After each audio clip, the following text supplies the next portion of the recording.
وأشهد أن لا إله إلا الله وحده لا شريك له وأشهد أن محمدًا عبده ورسوله صلى الله عليه وسلم. يا أيها الذين آمنوا اتقوا الله حق تقاته ولا تموتن إلا وأنتم مسلمون.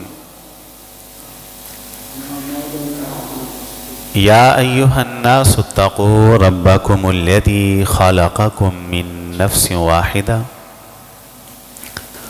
وخلق منها زوجها وبث منهما رجالا كثيرا ونساء واتقوا الله الذي تساءلون به والأرحام إن الله كان عليكم رقيبا. يا أيها الذين آمنوا اتقوا الله وقولوا قولا سديدا يصلح لكم أعمالكم ويغفر لكم ذنوبكم ومن يطع الله ورسوله فقد فاز فوزا عظيما.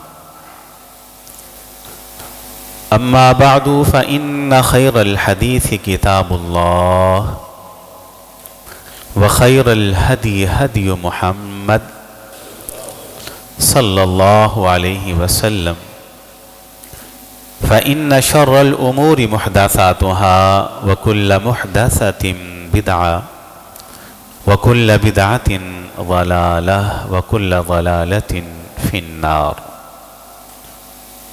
أعوذ بالله السميع العليم من الشيطان الرجيم من همزه ونفخه ونفاثه.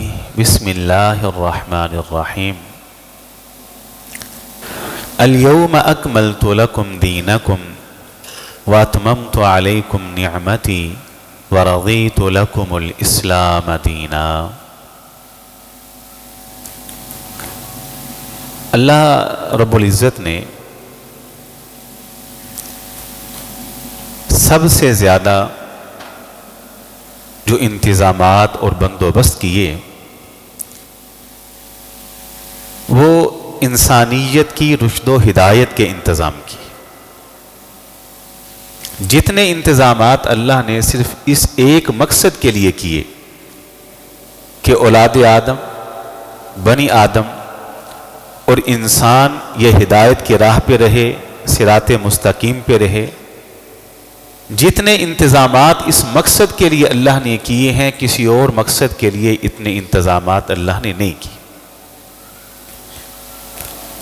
ویسے تو بے شمار انتظامات ہیں، لیکن میں ایک دو بڑے بڑے انتظامات جو اللہ نے انسانیت کی ہدایت کے لیے کیے وہ بیان کر کے بات کو آگے چلاتا ہوں. سب سے پہلا انتظام جو اللہ نے انسانیت کے لیے اور اس کی ہدایت کے لیے کیا وہ کیا تھا؟ وہ ہے ہدایت بالفطرت، کہ اللہ نے ساری کائنات کو اور اس انسان کو فطرت کے مطابق پیدا کیا. فطرت اللہ التی فطر الناس علیہا. اللہ نے انسانیت کو ایک فطرت کے نظام کے تحت پیدا کیا ہے. فطرت کس کو کہتے ہیں پتہ آپ کو؟ فطرت کس کو کہتے ہیں کہ جو فطرت اللہ التی فطر الناس علیہا، جو اس آیت کا مصداق ہے. فطرت لفظ آپ نے سنا ہے، یہ فطرت یہ انسان کی ہدایت کے لیے، ہدایت بالفطرت. آپ یوں سمجھیے کہ وہ جانور جو دودھ پیتے ہیں، گائے کا بچہ ہے، بکری کا بچہ ہے، اونٹنی کا بچہ ہے، بکری کا، یہ دودھ پینے والے جانور جیسے ہی پیدا ہوتے ہیں وہ اپنی خوراک کے حصول کے لیے اس طرف جائیں گے جہاں ان کی خوراک موجود ہے. یہ ان کی فطرت. آپ گائے کے بچے کو، بکری کے بچے کو، اونٹنی کے بچے کو دانا کھلائیں نہیں کھائیں گے. کیوں؟ یہ فطرت. اللہ نے اس کی فطرت میں رکھا ہے کہ وہ دانا نہیں کھائے گا، پیدا ہوتے ہی وہ دودھ کی تلاش میں نکلے گا اور تھنوں کی طرف جائے گا. ایسے ہی چوزا ہے، چاہے وہ مرغی کا چوزا ہے یا چاہے کسی پرندے کے انڈے سے نکلنے والا کوئی چوزا ہے. جیسے ہی انڈا پھٹے، چوزا انڈے سے باہر آئے، آپ اسے دودھ پلا کے تو دکھائیں، وہ دودھ پیے گا؟ نہیں پیے گا. کیوں؟ یہ فطرت ہے. آپ اسی چوزے کو دانا دیں، فٹ کھائے گا. یہ ہے فطرت اللہ التی فطر الناس علیہا، کہ اللہ نے انسان کی ہدایت کے لیے فطرت کا انتظام کیا. وہ جانور جو پانی کے ہیں، ساری زندگی انہوں نے خشکی میں گزاری ہو، کچھوا ہے یا اس نوعیت کے باقی جانور ہیں، بھلے ساری عمر خشکی میں رہیں، آپ ان کو پکڑیں، پانی میں ان کو پھینکیں، وہ پانی میں داخل ہوتے ہی تیرنا شروع کر دیں گے. یہ تیراکی ان کو کہاں سے آ گئی؟ یہ ان کی فطرت میں، ہدایت بالفطرت. اللہ تعالیٰ نے جتنی عبادات اس انسان کے اوپر فرض کی ہیں، ان عبادات کی ساری صلاحیتیں اللہ نے انسانی جسم کے اندر ودیعت کر دی ہیں کہ انسان اس انسانی جسم کے ساتھ ان تمام عبادات کو بجا لا سکتا. یہ ہے فطرت. یہ پہلا انتظام. اور دوسرا انتظام کیا ہے؟ دوسرا انتظام اللہ نے یہ کیا کہ اس انسان کو عقل دی، شعور دیا، سمجھ دی، فہم دیا. یہ اس عقل کے ذریعے کتنی چیزوں کو پہچان جاتا ہے. اور قرآن مجید کے اندر یہ مضمون ہے، افلا ينظرون الى الابل كيف خلقت والى السماء كيف رفعت والى الجبال كيف نصبت وَإِلَى الْأَرْضِ كَيْفَ سُطِحَتْ افلا ينظرون الى الابل كيف خلقت.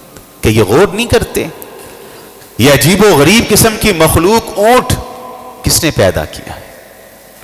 اب اونٹ کو دیکھیں آپ، اللہ نے اس کے اندر باقی جانوروں کے مقابلے کے اندر ایک الگ سی نوعیت کی تفردات رکھ دیے. باقی 2-3 جانور ذبح کریں، ان کا گوشت اکٹھا کر لیں، ان کے مقابلے میں ایک اونٹ کا گوشت زیادہ ہوگا. ایک بار پانی پی لے، اللہ نے اس کے اندر یہ صلاحیت رکھی ہے کہ پانی کو اپنے پیٹ میں سٹور کر لیتا. نہ اس کو پانی ملے، وہ اپنی پیاس اپنے پیٹ میں موجود پانی سے پوری کر لیتا. صحرا اور ریگستان جہاں دنیا کی تمام ٹیکنالوجی ناکام ہے، یہ اڑتا جاتا ہے اور بھاگتا جاتا ہے. کہتے افلا ينظرون الى الابل كيف خلقت والى السماء كيف رفعت. عقل سے کام لیں، آسمان کو دیکھے، کوئی ستون نہیں، کوئی سہارا نہیں، کیسے میں نے اس کو کھڑا کیا ہے. وَإِلَى الْجِبَالِ كَيْفَ نُصِبَتْ. پہاڑوں کی بلندیوں پہ غور کیوں نہیں کرتے؟ وَإِلَى الْأَرْضِ كَيْفَ سُطِحَتْ. زمین کے پھیلاؤ، زمین کی وسعت، زمین کی گہرائیوں کے اوپر یہ غور کر لیں، عقل سے کام لیں تو ان کو ہدایت مل جائے. یا اولی الالباب لعلکم تعقلون، لعلہم یعقلون. اللہ نے عقل کا انتظام کیا تاکہ انسانیت ہدایت پر رہے. چلے میں اور آپ تو مسلمان ہیں، ہم کلمہ پڑھتے، جو کلمہ نہیں پڑھتے عیسائی ہیں، یہودی ہیں، ہندو ہیں، کیا وہ جھوٹ کو اچھا کہتے ہیں؟ سب بولے اچھا سمجھتے ہیں، قتل کو اچھا سمجھتے ہیں، دھوکہ دہی کو اچھا جانتے ہیں، جو اخلاقی برائیاں ہیں کیا وہ ان کو اچھا سمجھتے ہیں؟ نہیں. کیوں بھئی؟ مجھے تو چلو قرآن نے بتا دیا، میں نے احادیث پڑھی تو مجھے پتا چل گیا جھوٹ غلط ہے، نہیں بولنا چاہیے، خیانت نہیں کرنی چاہیے، دھوکہ نہیں دینا چاہیے، قتل نہیں کرنا چاہیے. عیسائی کو کس نے بتایا؟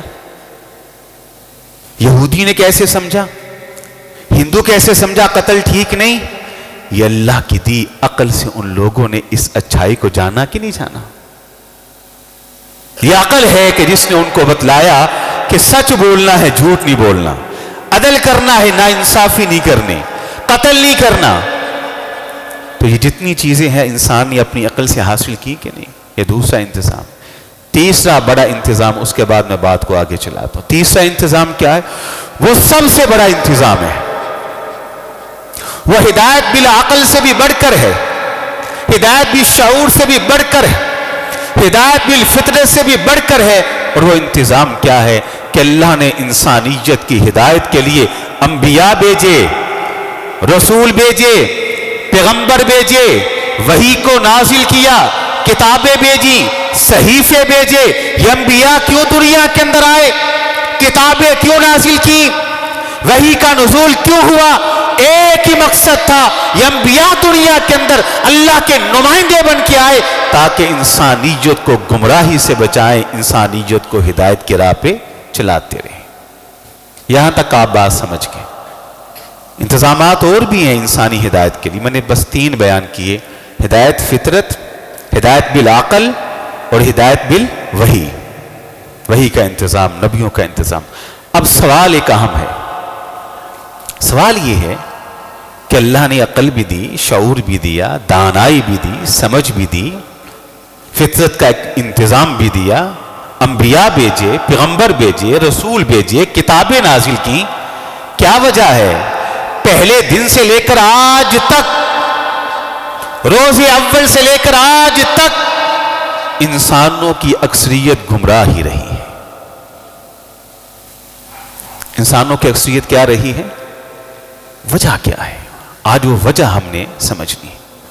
ہاں حقیقت ہے کہ پہلے دن سے لے کر اب تک فرعون کو ماننے والے زیادہ تھے، انبیاء کے مخالف زیادہ ہیں.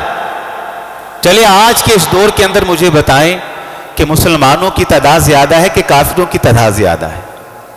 کافر زیادہ ہے.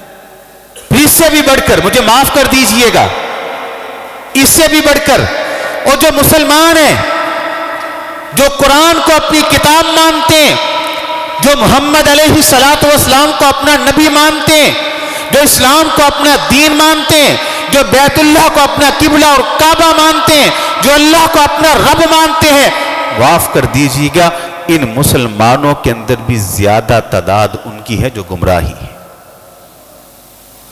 وہ صراط مستقیم پہ نہیں ہے. کیا وجہ ہے؟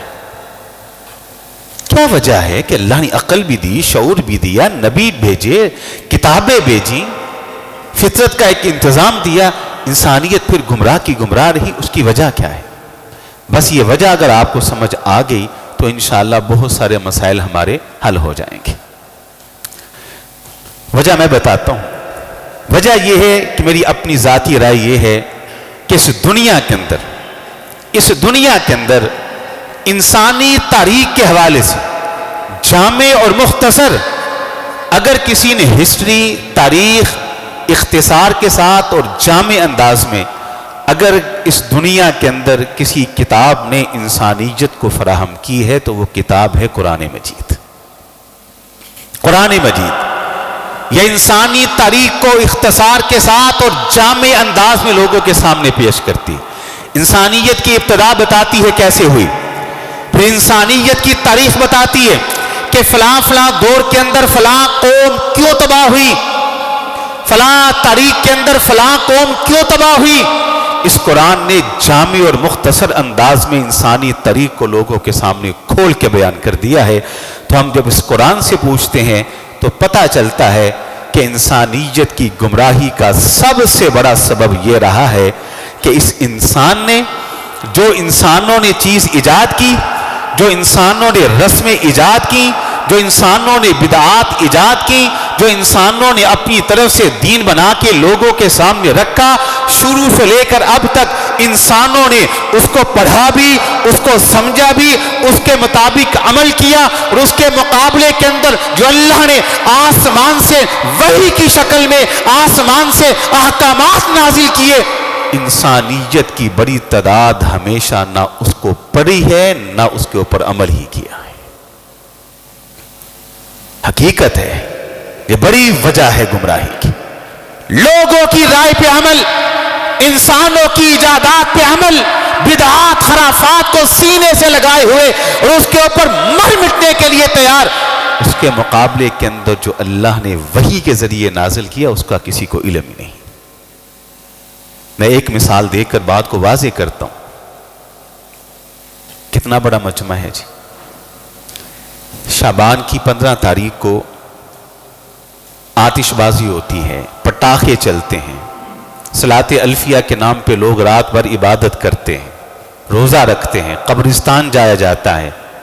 اس رات کے حوالے سے لوگوں نے کہا ہے کہ اس رات پتہ گرتا ہے، تقریر لکھی جاتی ہے وغیرہ وغیرہ. اس کو کیا کہا جاتا ہے جی؟ سب بولیں، سب کو پتا ہے اس کو کیا کہا جاتا ہے؟ شب بارات. اب یہ لوگوں نے بنائی ہے، یہ ایجادات ہے، قرآن میں نہیں ہے، حدیث میں نہیں ہے، سب کو علم ہے، اس پہ عمل بھی ہے.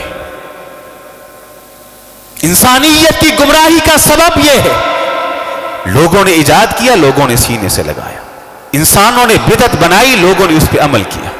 شعبان کے مہینے میں جو نہیں مناتے ان کو بھی پتا ہے کہ شب برات ہے، شب برات نام کی کوئی چیز ہے، کوئی پٹاخہ، کوئی آتش بازی ہے، کوئی اپنی طرف سے بنائی رات کی نماز روزہ ہے. اب دوسرا سوال میں اس مجمع سے کرتا ہوں، شعبان کے مہینے کے حوالے سے ایک مسئلہ حدیث کے اندر بھی موجود ہے. جن بھائیوں کو علم ہے ذرا ہاتھ کھڑا کریں. ایک ہاتھ کھڑا کریں، 2 3. یہ حالات ہیں. گمراہی کا سبب یہ ہے کہ انسان نے خود جو چیز ایجاد کی، انسان نے اس کو قبول کیا، سینے سے لگایا، لیکن جو مسئلہ حدیث میں ہے اس کا کسی کو ابتدا سے اب تک ہی ہوا. جی ملک صاحب بتائیں جی، شعبان کے حوالے سے حدیث میں کیا مسئلہ ہے؟ ماشاءاللہ، فقہک اللہ فی الدین، ان کو علم تھا. میں نے حدیث بیان بھی کی تھی. شعبان کے حوالے سے مسئلہ یہ ہے، نبی علیہ الصلوۃ والسلام شعبان کے مہینے میں کثرت کے ساتھ روزے رکھتے تھے. شعبان کے آخر میں 1-2 روزے چھوڑتے تھے، باقی پورا مہینہ روزہ رکھتے تھے. اس کا کسی کو پتا ہے؟ کسی کا عمل ہے؟ اس کے مقابلے میں کسی نے اپنی طرف سے شب برات کا نام دے کر چلی چھوڑ دی، پٹاخہ چھوڑ دیا، صلاۃ الفیہ کے نام پر نمازیں ایجاد کر دی، سپیکر میں اعلان ہوتے ہیں جناب آئیں آج رات عبادت ہوگی، اور اللہ کے بندے تجھے علم نہیں کہ تو اپنی طرف سے اتنی بڑی جسارت کر رہا ہے، اتنی بڑی جسارت کر رہا ہے کہ یہ نیکی نہیں ہے، کہ وہ گمراہی ہے جو انسان کو جہنم لے جائے گی. مجھے ایک بات تو بتائیں، کلمہ پڑھتے ہیں نا؟ سب پڑھتے ہیں نا کلمہ؟ لا الہ الا اللہ سب پڑھتے ہیں، لا الہ الا اللہ صلی اللہ علیہ وسلم. کیا معنی ہے کلمے کا؟ سادہ سا معنی ہم بس سمجھتے ہیں، اللہ کے علاوہ کوئی عبادت کے لائق نہیں، اور محمد اللہ کے رسول. بس معنی ٹھیک ہے، اس کلمے کے اندر تو پورا دین ہے. اب اس کا ایک مرکزی معنی میں بتاؤں وہ کیا ہے، جو صحابہ نے سمجھا تھا، جو حقیقی معنی ہے. اس کے مرکزی معنی میں سے ایک معنی کیا ہے سمجھ لیں، لا الہ الا اللہ، عبادت صرف ایک اللہ کی. لا الہ الا اللہ، عبادت صرف ایک اللہ کی. محمد الرسول اللہ کرنی کیسے ہے؟ محمد اللہ کے رسول ہے، طریقہ وہ بتائیں گے. محمد الرسول اللہ، لا الہ الا اللہ، عبادت ایک اللہ کی. محمد الرسول اللہ، محمد اللہ کے رسول ہیں، طریقہ وہ بتائیں گے. لا الہ الا اللہ، نماز ایک اللہ کے لیے، پڑھنی کیسے ہے؟ محمد الرسول اللہ، محمد اللہ کے رسول ہیں، طریقہ وہ بتائیں گے علیہ السلام. لا الہ الا اللہ، حج ایک اللہ کے لیے، کرنا کیسے ہے؟ محمد الرسول اللہ، محمد اللہ کے رسول ہیں، طریقہ وہ بتائیں گے علیہ السلام. گویا کہ لا الہ الا اللہ یہ مقصد زندگی ہے. لا الہ الا اللہ یہ مقصد زندگی ہے کہ تیری زندگی کا مقصد ایک اللہ کی عبادت، اور محمد الرسول اللہ یہ طرز زندگی ہے، یہ انداز زندگی ہے، یہ اسلوب زندگی ہے. زندگی گزارنی کیسے ہے، عبادت کرنی کیسے ہے؟ محمد الرسول اللہ، محمد اللہ کے رسول ہیں، طریقہ وہ بتائیں گے علیہ السلام. مجھے بتلائیے میں آپ سے سوال کرنا چاہتا ہوں، اگر سب کو یہ اختیار تھا، بعض کہتے ہیں حرج کیا ہے، سب کو یہ اختیار تھا میں اٹھوں جو مرضی ایجاد کروں اور لوگوں کے اندر معروف کر دوں، آپ اٹھیں دین بنا لیں لوگوں کے اندر معروف کر دیں، پھر بتلائیے ختم نبوت کا معنی کیا ہے؟ پھر اليوم اکملت لکم دینکم واتممت علیکم نعمتی ورضیت لکم الاسلام دینا، اس کا معنی کیا ہے؟ پھر اللہ کے رسول کو بھیجنے کا مقصد کیا ہے؟ قرآن کو نازل کرنے کا مقصد کیا ہے؟ اگر ایجادات ہی دین کا نام تھا، نہیں، کسی کو اجازت نہیں ہے۔ ہاں یہاں یہ بات سمجھ لیں، جہاں تک تعلق ہے دنیا کا، یہاں آپ اپنی عقل استعمال کر سکتے ہیں، آپ کو کوئی روک ٹوک نہیں۔ کوئی گھر تعمیر کرنا ہے اپنی عقل استعمال کریں، کون سا میٹیریل استعمال ہوگا، اس کی دیواریں کتنی موٹی ہوں گی، چھت کیسا ہم نے استعمال کرنا ہے، اپنی عقل استعمال کریں، آپ منع نہیں کرتی شریعت۔ کھیتی باڑی کرنا چاہتی ہیں کھیت میں جائیں، پانی کتنا لگانا ہے، کس موسم میں لگانا ہے، کون سا میں نے فاسٹ فوڈ استعمال کرنا ہے، کون سا کیمیکل استعمال کرنا ہے، کتنی مقدار میں کرنا ہے، آپ کی اب عقل ہے، جتنی چاہے استعمال کریں، آپ کو حق ہے۔ کو بریج بنانا ہے بلائیں ماہرین کو، اچھے سے اچھے انجینئر کو بلائیں، وہاں تعمیراتی جو ماہرین تعمیرات ہیں ان کو بلائیں، ان سے پوچھیں کہ اس برج کو بنائیں، وہ زمین کی کیفیت کو دیکھ کے جو رائے دیں عمل کریں، منع شریعت نہیں کرتی۔ کہ جہاں تعلق ہے دین کا، وہاں آپ کو اپنی عقل استعمال کرنے کی اجازت نہیں۔ دن اور رات میں نمازیں 5 ہیں تو وہ 5 ہی ہیں، کوئی 6 کر نہیں سکتا۔ فجر کی فرض 2 رکھتے ہیں تو وہ 2 ہی ہیں، ظہر کے 4 فرض ہیں تو وہ 4 ہی ہیں، عصر کے 4 ہیں تو وہ 4 ہی ہیں، مغرب کے 3 ہیں تو وہ 3 ہی ہیں، عشاء کے 4 ہیں تو وہ 4 ہی ہیں۔ رب کعبہ کی قسم ہے، کوئی دنیا کا کوئی مائی کا لال فجر کے 2 فرضوں کو 3 نہیں کر سکتا، 2 کو 1 نہیں کر سکتا، ظہر کے 4 کو 5 نہیں کر سکتا، 4 کو 3 نہیں کر سکتا، مغرب کے 3 کو 4 نہیں کر سکتا، 3 کو 2 نہیں کر سکتا۔ دین کے اندر کسی کو ایجاد اور اپنی رائے دینے کی اجازت قطعاً نہیں۔ یہ ہے مسلک اہل حدیث، یہ ہے ہماری دعوت۔ ہم کہتے ہیں عمل کریں، ضرور کریں، لیکن سنت کے مطابق کریں، ضرور کریں۔ یہ صلاۃ الفیہ 1000 رکعتوں کی نماز کہاں ہے؟ شب برات لائیے، پورے قرآن کا مطالعہ کر لیجئے، لفظ نکال کے دکھائیے، کہیں نہیں ہے۔ تمام کتاب حدیث کی پڑھ لیں، یہ لفظ آپ کو کہیں نہیں ملے گا۔ جب لفظ کا وجود نہیں ہے تو اس کے متعلقہ کہاں سے آ سکتا؟ پھر میں محبت سے ایک بات کہوں گا، یاد رکھیے گا، ہماری دعوت بڑی صاف اور ستھری ہے، ہم بڑی محبت سے دعوت دیتے ہیں۔ مسئلہ ہو حدیث میں اور اہل الحدیث عمل نہ کریں اور دعوت نہ دیں، یہ ہو ہی نہیں سکتا۔ مسئلہ ہو رسول اللہ کی سنت میں اور اس سنت کو اہل الحدیث اپنے سینے سے لگائے ہوئے نہ ہو، اس کی دعوت لوگوں کو نہ دیں، یہ ہو نہیں سکتا، یہ ممکن نہیں ہے۔ آپ دیکھیں حضرت ابراہیم علیہ السلام، جو میں نے ابتدا میں بات، گمراہی کیوں پھیلی؟ لوگوں کے سامنے عقیدہ توحید رکھتے ہیں، لوگ نہیں مانے۔ آپ نے ان سے ایک بات پوچھی تھی، انہیں پوچھا تھا میری قوم کے لوگوں، میری سمجھ میں نہیں آتا، میری عقل میں نہیں آتا، یہ بت الہ کیسے ہیں؟ کیوں؟ یہ تو اپنے وجود کے لیے تمہارے ہاتھوں کے محتاج ہیں، انہیں تم تراشتے بھی خود ہو، بناتے بھی خود ہو، گاڑتے بھی خود ہو، پھر انہی کے سامنے جھک جاتے ہو۔ تمہارے پاس کیا دلیل ہے کہ یہ بت الہ ہیں، معبود ہیں؟ قوم نے کیا جواب دیا تھا؟ وہی جواب جو ہر دور کا مشرک دیتا آیا، جو ہر دور کا کافر دیتا آیا، جو ہر دور کا گمراہ دیتا آیا۔ قوم نے کہا ابراہیم تم ان بتوں کی پوجا کی دلیل پوچھتے ہو، ایک ہی دلیل ہے کہ ہم نے اپنے آبا کو دیکھا ہے کہ وہ ان کے سامنے جھکا کرتے تھے، اس لیے ہم بھی ان کے سامنے جھکتے۔ معلوم ہوا شرک جب بھی پیدا ہوا وہ آسمان کی وحی کے مقابلہ میں آبا کی اندھی تقلید کی وجہ سے پیدا ہوا۔ کفر جب بھی پیدا ہوا وہ آسمانی احکامات کے مقابلہ میں زمین میں بسنے والے انسانوں کی ایجادات پر عمل کی وجہ سے پیدا ہوا۔ شرک جب بھی پیدا ہوا آبا کی اندھی تقلید کی وجہ سے پیدا ہوا، گمراہی جب بھی پیدا ہوئی انبیاء کے راستے کو چھوڑ کر انسانوں کے بنائے راستوں پر چلنے کی وجہ سے پیدا ہوئی۔ ہمارا ترہ امتیاز یہی ہے، اہل الحدیث کا ترہ امتیاز یہی ہے۔ ہم کہتے ہیں کہ اس دنیا کے اندر ہر انسان غلطی کھاتا ہے، عالم بھی غلطی کرتا ہے، خطیب بھی غلطی کرتا ہے، مفتی بھی غلطی کرتا ہے، مجتہد بھی غلطی کرتا ہے، امام بھی غلطی کرتا ہے۔ دنیا کے اندر ہر انسان غلطی کر سکتا ہے۔ غلطی سے پاک اللہ نے اگر کسی کو بنایا ہے تو جناب محمد کو بنایا علیہ السلام۔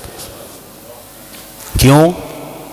عالم بولتے ہیں تو اپنی مرضی سے کلام کرتے ہیں، خطیب خطبہ دیتا ہے تو اپنی مرضی سے خطبہ دیتا ہے، مفتی فتویٰ دیتا ہے تو اپنی مرضی سے فتویٰ دیتا ہے، امام رائے مجتہد رائے دیتے ہیں تو اپنی مرضی سے دیتے ہیں۔ لیکن پیارے حبیب وہ ہیں کہ وَمَا يَنْتِقُ عَنِ الْهَوَىٰ إِنْ هُوَ إِلَّا وَحْيٌ يُوحَىٰ وَمَا يَنْتِقُ عَنِ الْهَوَىٰ إِنْ هُوَ إِلَّا وَحْيٌ يُوحَىٰ۔ محمد علیہ السلام وہ ہے، وہ جب بھی کلام کرتے ہیں اللہ کی وحی کی وجہ سے کلام کرتے ہیں، جبریل کی آمد کی وجہ سے کلام کرتے ہیں۔ سب غلطی کھا سکتے ہیں، جناب محمد غلطی نہیں کر سکتے علیہ السلام۔ اس لیے ہماری دعوت محبت کے ساتھ ہے۔ ہم کہتے ہیں احترام سب کا کرو، عزت سب کی کرو، محبت سب سے کرو، پیار سب سے کرو، تعظیم سب کی کرو، لیکن جب بات آئی اطاعت اور فرما برداری کی، لوگوں یاد رکھنا اس کائنات کے اندر ایک ہی ہستی ہے جو محبت کے ساتھ، تعظیم کے ساتھ، جو پیار کے ساتھ اطاعت کے بھی قابل ہے، اور وہ ہستی تنہا محمد کی ہستی ہے اور کوئی نہیں علیہ السلام۔ تعظیم سب کی کرو، اطاعت صرف محمد علیہ السلام کی کرو، وگرنہ یاد رکھنا آپ ساری عمر کی محنتیں بھی لے کے آ جائیں گے، اللہ تعالیٰ کے ہاں ایک ٹگے کی ویلیو نہیں ہے اگر اللہ کے رسول کی سنت کے مطابق نہیں۔ عمر بن خطاب رضی اللہ تعالیٰ عنہ چند ساتھیوں کے ساتھ جا رہے ہیں، ایک جنگل سے گزر ہوا، تفسیر ابن کثیر، جنگل سے گزرے، ایک کچا گھروندہ دیکھا، مٹی کا بنا مکان دیکھا، پوچھا یہ گھر کس کا ہے، یہ گھروندہ کس کا؟ اطلاع ملی یہ گھر گھروندہ ایک راہب کا ہے، عیسائی ہے، راہب ہے۔ راہب کہتے ہیں وہ جو ترک دنیا کرتا تھا، کسی جنگل میں، کسی غار میں، کسی پہاڑ میں جا کے اپنے آپ کو وہاں قید کر لیا، ایک ہی کام اللہ کی عبادت، بس کہے کو عیسائی راہب ہے۔ حضرت عبداللہ بن عمر رضی اللہ تعالی فنادا یا راہب، دروازے کے قریب پہنچے، آواز یہ او راہب، گھر کے کھڑکی دروازے کو کھول، باہر جھانک۔ راوی کہتے ہیں اس راہب نے کھڑکی دروازے کو کھولا، باہر جھانکا، جیسے ہی عمر بن خطاب رضی اللہ تعالی عنہ کی نگاہ اس کے چہرے پہ پڑی، فجعل یبکی، رونا شروع کر دی۔ لوگوں نے پوچھا عمر کیوں رو رہے ہیں رضی اللہ تعالی؟ عمر کہتے ہیں جیسے ہی میں نے اس کے گھر کے دروازے پر دستک دی، کھڑکی کو اس نے کھولا، دروازے کو کھولا، یہ باہر جھانکا، میں نے اس کے چہرے کو دیکھا، مجھے قرآن مجید کی وہ آیت یاد آ گئی۔ اللہ فرماتے ہیں هل اتاک حدیث الغاشیہ وجوہ یومئذ خاشعہ عاملۃ ناصبہ تصلی نارا حامیہ۔ بڑے لوگ ہوں گے جو قیامت کے دن آئیں گے، اعمال لے کر آئیں گے، نیکیاں لے کر آئیں گے، لیکن جہنم کے اندر جائیں گے۔ آپ نے اس راہب کو دیکھو، ترک دنیا کیے بیٹھا ہے، بیوی بچوں کو چھوڑ کے آیا، گھروندے میں بند ہے، کچے ایک مکان کے اندر قید، دن رات اللہ کی عبادت میں مصروف ہے، عاملۃ ناصبہ، تھک چکا ہے عبادت کر کر کے، زبان تھک چکی ذکر کر کر کے، کمر تھک چکی رکوع کر کر کے، سر تھک چکا سجدے کر کر کے، لیکن رزلٹ کیا ہے؟ تصلی نارا حامیہ، جہنم کے اندر جائے گا۔ کیوں؟ اس کی عبادت اللہ کے بتائے ہوئے طریقے کے مطابق نہیں ہے۔ یہی تو دعوت اہل الحدیث کی کہ مجھے بتائیے قیامت کے دن آپ صلاۃ الفیہ لے کے جائیں، شب برات کی مٹھائیاں لے کے جائیں، شب برات کی پٹاخے شریاں آتش بازیاں لے کے جائیں، شب برات کا رکھا ہوا اپنی طرف سے روزہ لے کے جائیں، بھوک لے کے جائیں، یہ جو مال آپ نے خرچ کیا وہ مال اللہ کی بارگاہ کے اندر لے کے جائیں. میزان جو قائم ہوگا، ترازو جو قائم ہوگا، اس میزان اور ترازو کے اندر جب کسی نماز کو رکھا جائے گا، روزے کو رکھا جائے گا، نفل کو رکھا جائے گا، تسبیح کو رکھا جائے گا، تحمید کو رکھا جائے گا، تحلیل کو رکھا جائے گا، صدقہ کو رکھا جائے گا، زکوٰۃ کو رکھا جائے گا، وہ اعمال نامے کو چیک کرتے ہوئے ایک چیز یہ بھی چیک کرے گا کہ یہ نفل، یہ نماز، یہ روزہ، یہ عبادت رسول اللہ کی سنت کے مطابق ہے کہ نہیں. آپ لے کے جائیں گے، کہیں اللہ مجھے پسند تھا، تیری پسند کی کوئی حیثیت نہیں ہے. وہاں حیثیت ہوگی تو اللہ کے احکام کی ہوگی، رسول اللہ کی پسند کی ہوگی. تو میں عرض کر دوں، ہم روزوں کے منکر نہیں، ہم عبادات کے منکر نہیں. آپ کہتے ہیں اس رات فیصلے ہوتے ہیں، اگر دلیل ہو تو ہم مانیں بھی اور ہم لوگوں کے سامنے بیان بھی کریں. ہم بس اتنی آپ سے درخواست کریں گے کہ اس رات کے حوالے سے جتنی روایات پیش کی جاتی ہیں ہمیں اس کا علم ہے، ہمیں پڑھ رکھی ابن ماجہ کے اندر ہے، جامع ترمذی کے اندر ہے، وہیں پہ جائیں. وہیں پہ محدثین نے حکم لگا دیا ہے کہ روایتاً سندن ٹھیک نہیں ہے، عمل کے لائق نہیں. تو حضرات، شب قدر کے حوالے سے حدیث میں یہ الفاظ آتی ہیں، قرآن کے اندر موجود ہے، قرآن کا نزول قدر کی رات ہوا جو رمضان کی آخری طاق راتوں میں کوئی ایک ہوتی ہے. اس کے فضائل یہاں جوڑے جاتے ہیں. تو آپ سے درخواست کروں گا، گزارش کروں گا کہ ساری زندگی عبادت میں گزاریں، لیکن وہ عبادت آپ کی سنت کے مطابق ہونی چاہیے، حدیث کے مطابق ہونی چاہیے. اللہ سمجھ کے عمل کی توفیق عطا.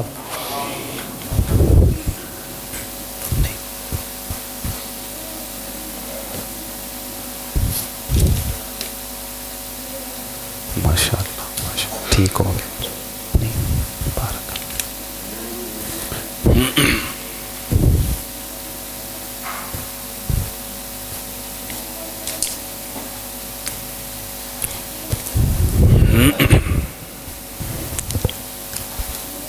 إن الحمد لله نحمده ونستعينه ونستغفره ونعوذ بالله من شرور أنفسنا ومن سيئات أعمالنا من يهده الله فلا مضل له ومن يضلله فلا هادي له وأشهد أن لا إله إلا الله وحده لا شريك له وأشهد أن محمدا عبده ورسوله صلى الله عليه وسلم.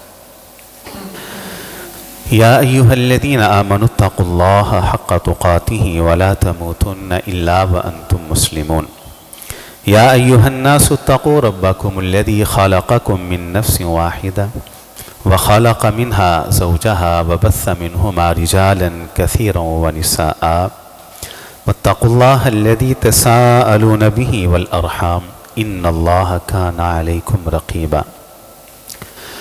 يا أيها الذين آمنوا اتقوا الله وقولوا قولا سديدا يصلح لكم أعمالكم ويغفر لكم ذنوبكم ومن يطع الله ورسوله فقد فاز فوزا عظيما. أما بعد فإن خير الحديث كتاب الله وخير الهدي هدي محمد صلى الله عليه وسلم فإن شر الأمور محدثاتها وكل محدثة بدعة وكل بدعة ضلالة وكل ضلالة في النار.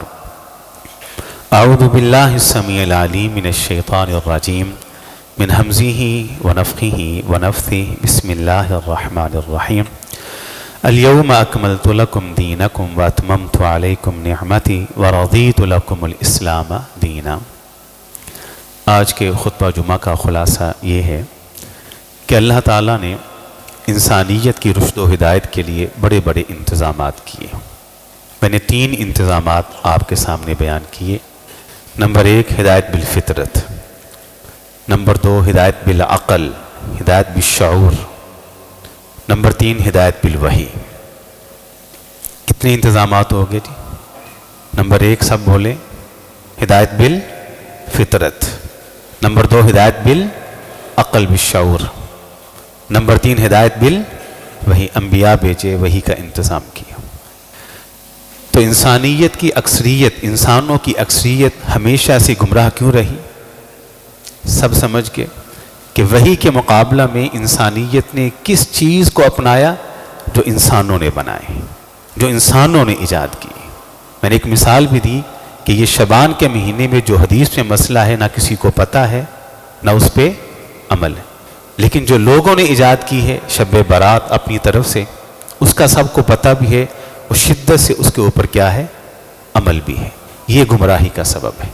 اگر میں اور آپ یہ چاہتے ہیں، دل میں یہ خواہش ہے کہ گمراہی سے بچ جائیں اور ہدایت کی راہ پہ چل جائیں، تو اس کا طریقہ یہی ہے کہ قرآن اور حدیث کا فہم حاصل کریں اور خود بھی اور اپنی اولاد کو بھی قرآن اور حدیث کا تابع بنا دیں کہ ہر دور کے اندر گمراہی سے بچنے کا صرف ایک ہی ذریعہ ہے، اور وہ ذریعہ ہے اللہ کی اتاری ہوئی وحی کا ذریعہ۔ اور اس وقت ہمارے پاس یہ ذریعہ قرآن کی اور حدیث کی شکل میں اور صورت میں موجود ہے۔ یہی ہمارا پیغام ہے، یہی ہمارا میسیج ہے۔ اللہ تعالی ہمیں سمجھ کے عمل کی توفیق عطا فرما دے۔ یہ ایک اعلان ہے،